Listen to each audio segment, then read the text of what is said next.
group at the moment? A bit more optimism at the moment, maybe?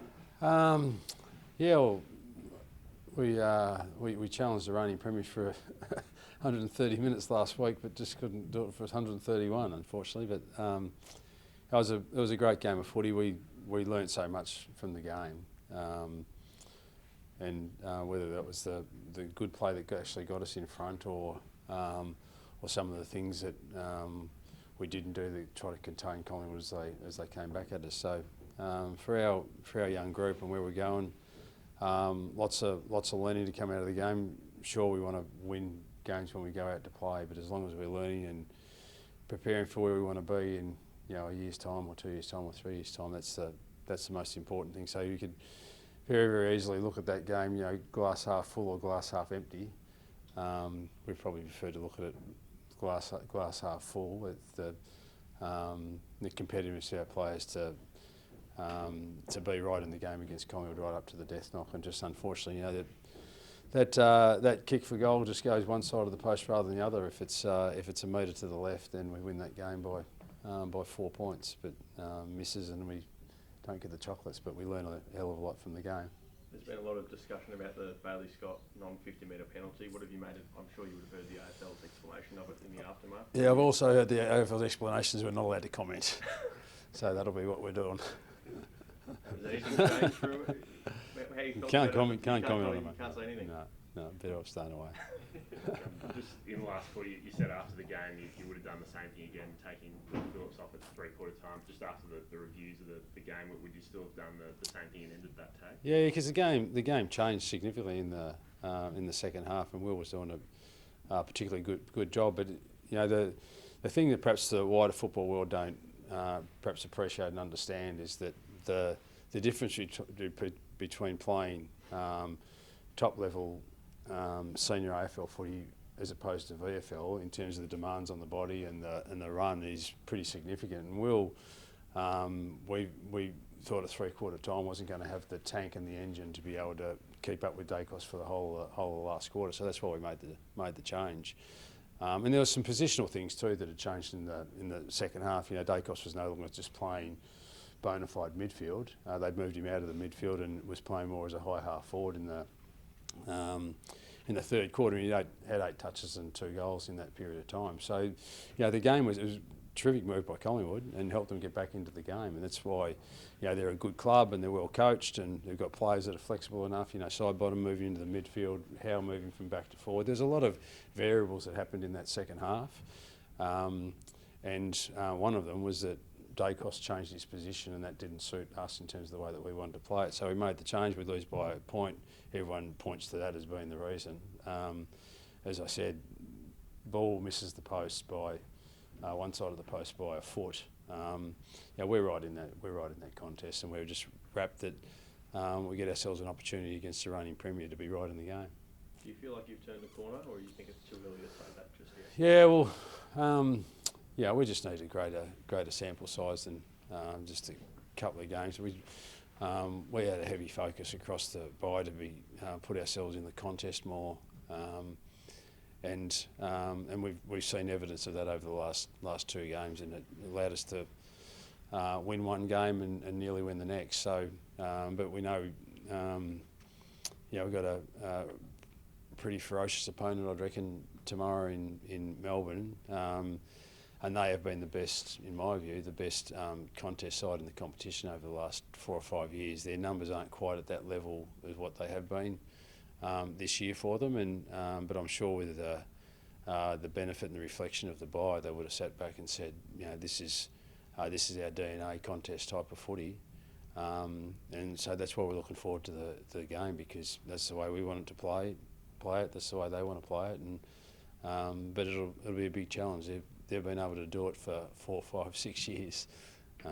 We've demonstrated it for 2 weeks, and we needed a much bigger sample size in just a couple of weeks. Christian Petrarca obviously not playing, but they've still got some pretty talented players in the middle. Have you got an idea of, do you go with the tag this week? Do you not go with it? Have you got plans in mind for that already? Yeah, well, it's difficult. We've got Jai coming back into our side, so that assists us with a bit more midfield depth.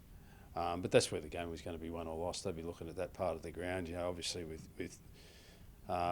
Petrarca out of the side, he's just a superstar. So it's hard to actually know what they're going to do with their mix. We can't really control that. That's up to Melbourne. All we can control is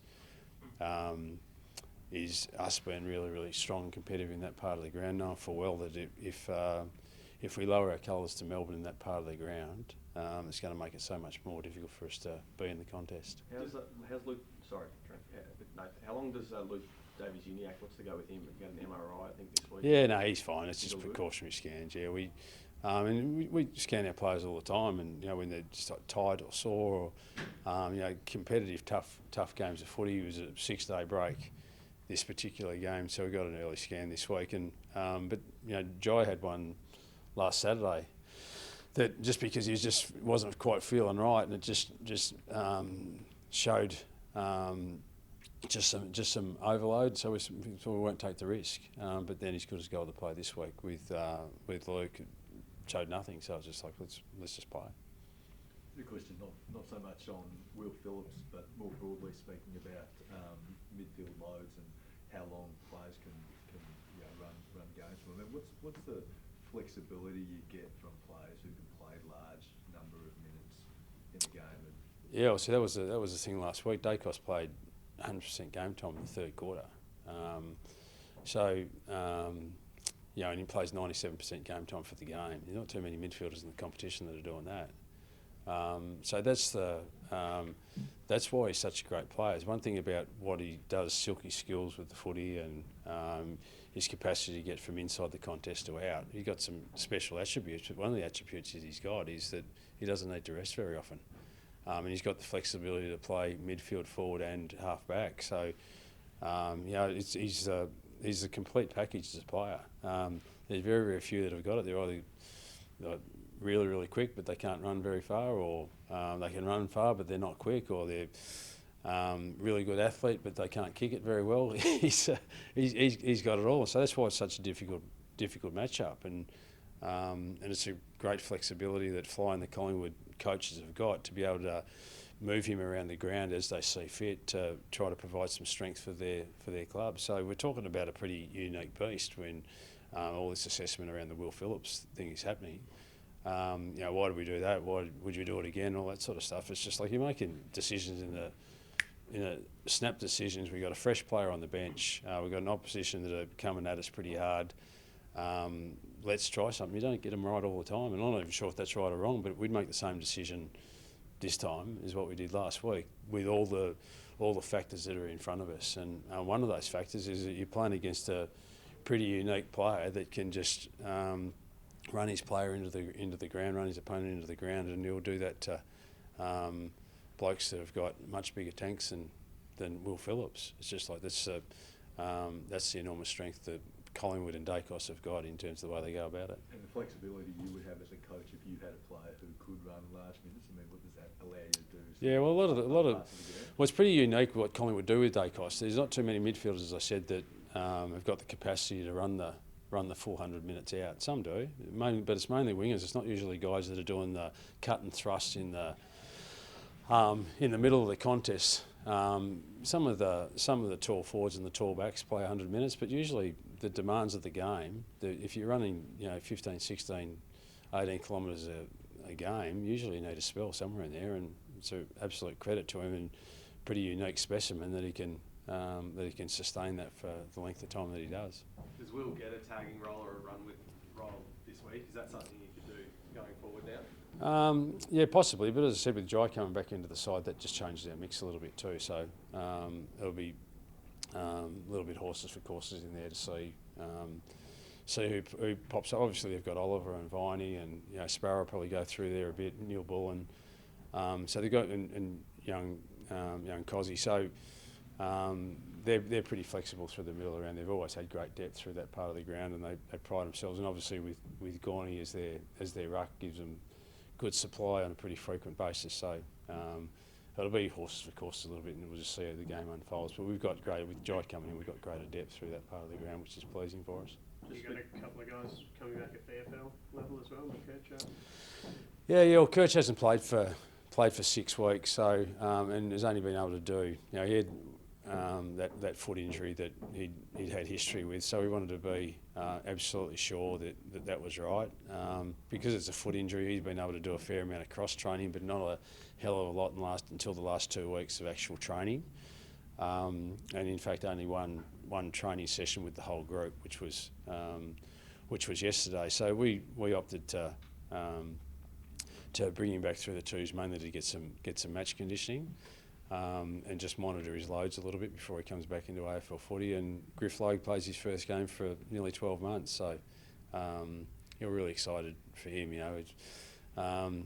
This is the tough part of our game. Griff Logue comes back to play his first game in 12 months, and we lose Braden George last week with an ACL for the second time in 2 years. So it's a brutal game, and you just got to roll with the punches and enjoy the opportunities you get when you're fit and firing, and then just cope with the adversity as best you can when it comes, because without a doubt it's coming, as we know from this great cause that we're trying to promote this week, and bring even more awareness to.